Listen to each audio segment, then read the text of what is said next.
Chris Parsons here from the Happy Healthy Marriage Reset. Today, I want to tell you why I'm glad that I fought for my marriage. You know, if you haven't read the book yet, my wife told me that she was done. Things had gotten so toxic, unbelievably toxic and completely disconnected. There was no love, no passion, no trust.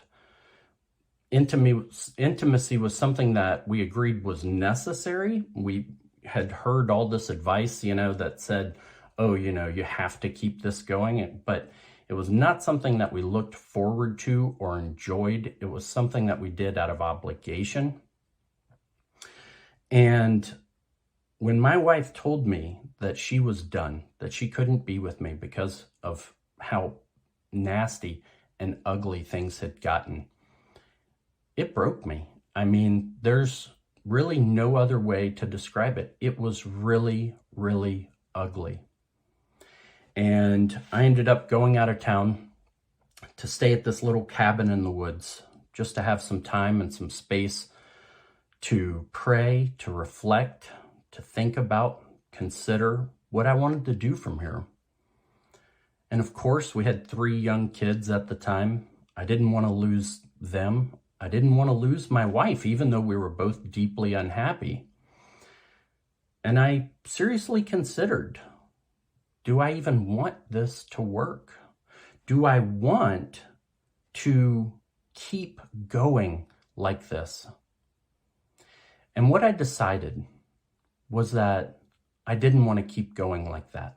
I couldn't keep trying to get through another day, hoping today would be okay, hoping there wouldn't be a big fight, hoping I did everything perfect to avoid an argument, hoping that maybe if I was just good enough and perfect enough, that she would love me, care about me, value me, appreciate me.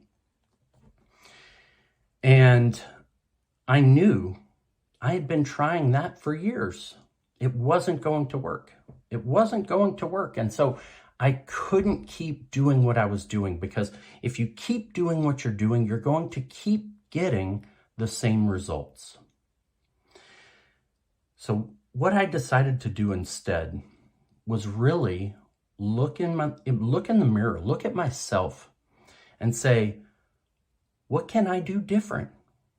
What I've done, all the things that I thought made me such a good husband and a good man, were obviously not true. How could I feel so good about myself as me being an amazing husband, and then here I was, my marriage was falling apart? And so I had to take a real look at myself and say, what am I doing? Why is what I'm doing not working? If I was as good of a husband as I thought I was, why would my wife not want to be with me? The truth is that I wasn't as good of a husband as I thought I was. I didn't have the skills. I didn't have the understanding. I was following advice that told me what a good husband was, but I was ignoring all the evidence of my marriage showing me that it wasn't working and it wasn't true, right? I was a quote unquote nice guy, a people pleaser. I did anything and everything to try to make my wife happy, and yet she was miserable. Maybe you've been there, trying to make your spouse happy, and yet it's not enough. It will never be enough. You cannot people please your way to love. And so when I was looking at myself and when I was analyzing my actions, I used something called the success formula. And I got really clear on what a happy, healthy marriage would look like. And I said, okay, we're going to have disagreements. We're going to have times where she's not happy, where I'm not happy. We're going to have problems that come up. How do I want those to be handled? Well, I want us to both feel heard. I want us to both feel valued, like our perspective and our feelings matter. And I want us to be on the same team working together against a problem instead of each of us thinking that the other was the problem. I want there to be joy in our house. I don't want to walk on eggshells. I don't want to be afraid of saying the wrong thing or folding the towels wrong and upsetting her. I was no longer willing to live my life in fear, being controlled by fear.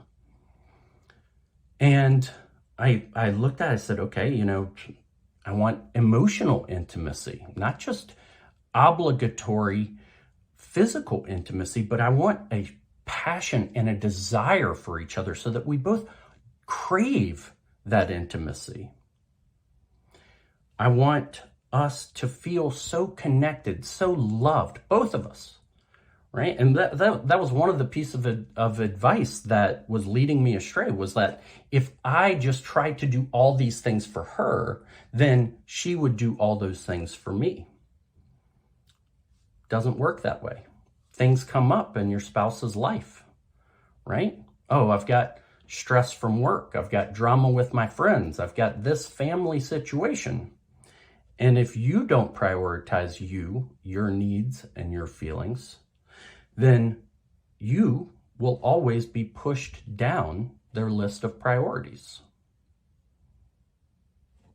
And so when I got really clear on the type of relationship that I would want, that made me want to stay married, that is what I sold my wife the dream on, right? I didn't have the skills yet. I didn't know what I was doing or how to create it.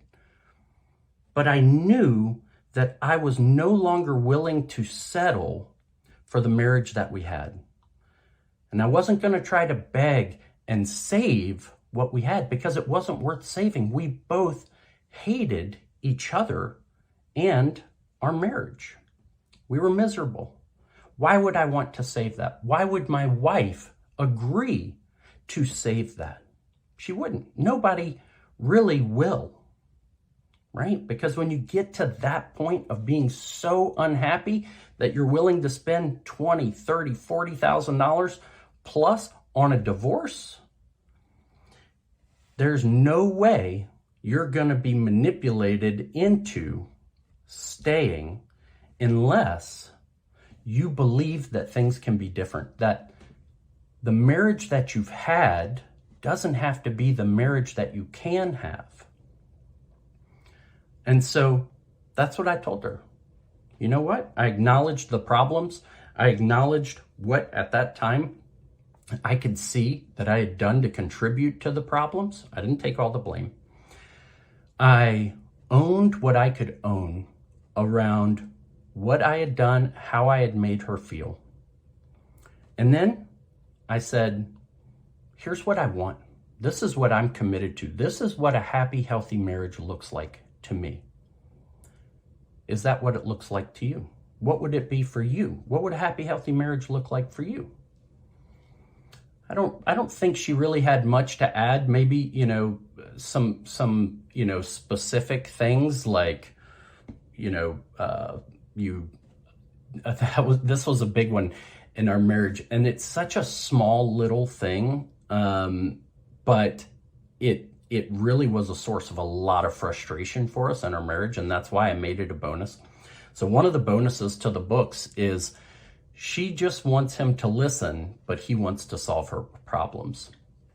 And that was, for as small of an issue as it seems like, it was a constant, never-ending, nagging, frustrating, pebble in your shoe problem in our marriage, because she constantly felt like she couldn't talk to me because all I wanted to do was solve her problems. And so this was, 7 years ago, so it's a long time to remember, but that's the only thing that I remember her specifically mentioning that she would want addressed. And so I said, okay, I'm going to work on my part. I'm going to figure out what I'm doing wrong, why I am doing the things that I'm doing that I thought were the right thing to do, and what I need to do instead. And all I'm asking from you is for some grace, because I don't have it all figured out. I don't know exactly what I'm doing yet. But give me some time. Give me some grace. And then what I did was, using that success formula of just having this image of what a happy, healthy marriage looks like, I let the evidence guide me. So I looked at myself like a scientist. I would run experiments. Well, let me try doing this and see what happens. And some experiments went terrible, right? Oh, okay, don't do that again. That does not work. Some experiments went well. Oh, I thought that would hurt our marriage. I thought that would make her mad. I thought that you're not supposed to do that. But the evidence is showing me that when I stand up for myself, for example, she respects me more. And even if she gets mad for a moment, the next day, she's kinder, she's sweeter, she's more loving. Interesting. Right? And I just kept doing little experiments and figuring it all out. And then other people started asking, what did you do? How did you fix this? When your wife was saying she was done, she couldn't keep going, what did you change? And then I started helping other people, figuring out what the universal aspects of this were, right? And then I started helping people who just had regular small kind of, quote unquote small, right? They seemed small because they were able to move past it and think they were okay the next day. They weren't really small. Started helping people solve smaller problems. And over time, I figured out that there was these fundamental things that the vast majority of us are doing, right? It's the vast majority. Look around you. You don't see a lot of happy, healthy marriages. Now, if you're only looking on social media, maybe it looks like there are, right? Because they look happy in the pictures. But when you really know people deeply, and you're connected and you're sharing life and doing life with them, and it's not just, at a party where anybody can fake a happy marriage for a couple hours at an event or for a picture on social media. Go on vacation with them. Go to their house and have dinner and then watch how they handle afterwards. Now, people even hide a lot there, right? Because nobody wants to look like they have an unhappy marriage. But if you pay close attention, you'll notice most people do not have the marriage that they want. They're not living with joy and fulfillment, right? Now you start having some deep conversations with these people, they'll start admitting all sorts of things. I won't mention specifics, but the skills and the understanding that are in this book, absolutely necessary for the vast majority of marriages today. The vast majority. Now, not everybody reaches the point where their spouse is done or checked out, but the majority do not have these skills, and so they don't have the marriage that they could have. So why am I glad that I fought for my marriage? I'm glad because I can't even begin to describe how fulfilled, how much joy and happiness I have in my life now because I developed these skills. Because I fought, I didn't give up. The easiest thing to do in life, in anything, is to give up and to quit. Anybody can do that. That's what losers do. When things get hard, they quit, they give up, they go home. I don't want you to be a loser. I want you to be a winner. And that starts with not quitting, but fighting.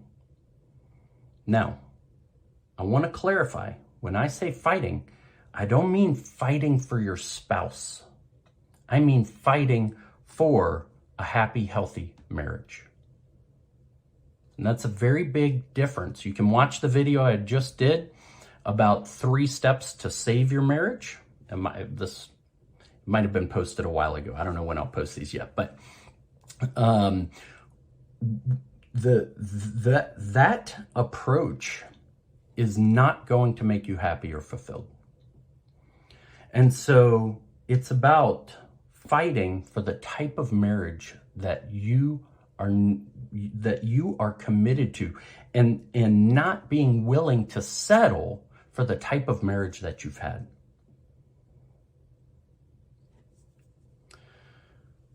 So, is your marriage worth fighting for? Not the current marriage you have, right? Not if you're watching this video. If you're watching this video, then the current marriage that you have, the way that you two are interacting, the type of relationship, the type of chemistry and connection that you and your spouse have right now, probably not worth fighting for. But what is worth fighting for, and what you never quit on, is yourself and your commitment to what you value and to what you want and need out of life and out of your marriage. All right, my friends, see you next time. Chris Parsons back again. I forgot to add one thing. I know some people are watching this and they're saying, but what if my spouse won't change? What if da da da da da da? And so here's why it's important to learn all the skills and develop all the understanding from the lessons in the Happy Healthy Marriage Reset. Because if you don't, every relationship will end the same way. We think the problem that we're having in our relationship is our partner. And that is usually not the case. Usually, the problem is that you don't have the skills or the understanding to build, maintain, and sustain a happy, healthy relationship. And so if you don't learn what these skills are, if you don't develop that understanding, a different partner isn't going to change anything. There's a reason that the divorce rate for second marriages is higher than for first marriages. There's a reason that the divorce rate for third marriages is higher than for second marriages. There's a reason that the divorce rate for fourth marriages is higher, right? If you are on marriage number 4, your chances of divorce are like, I don't remember the stats, but it's a lot more likely than somebody who's been married once. And the reason is because you're not learning the lessons. You keep thinking the problem is your spouse and you just need a different person. Very rarely is that true. Almost always, you don't have the skills or the understanding for creating the kind of relationship that stays happy and healthy. And so divorce, the only people who are happier after divorce are the people, well, there's people who think they're happier, right? Like I'm thinking of someone right now that thinks they're happier, but they're really unhappy, right? They're very lonely, they're miserable, but they think they're happier. But I saw it, and they're not any happier. So a lot of people fool themselves because they have to, because they just spent all this money and went through all these headaches and hassle to get divorced, that, well, I have to be happier now because I did all that. But the truth, from what I've seen, is that the only people who are happier after divorce is the people who learn the skills in this book and use it, and their spouse is not able or willing to be a part of a happy, healthy marriage.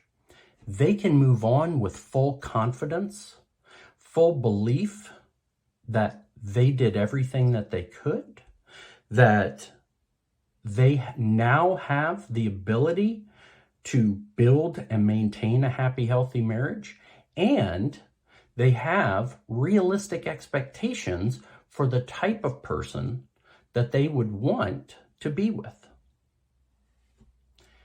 And so the reason to fight for your marriage is because you're fighting for yourself. You're fighting for your future, regardless of what your spouse does or doesn't do. Whether they can be a part of a happy, healthy marriage or not, you will be better off for learning this. Because you're going to be able to move forward in life. And somebody who doesn't learn this keeps repeating the same mistakes over and over and over and over again. All right, that's it.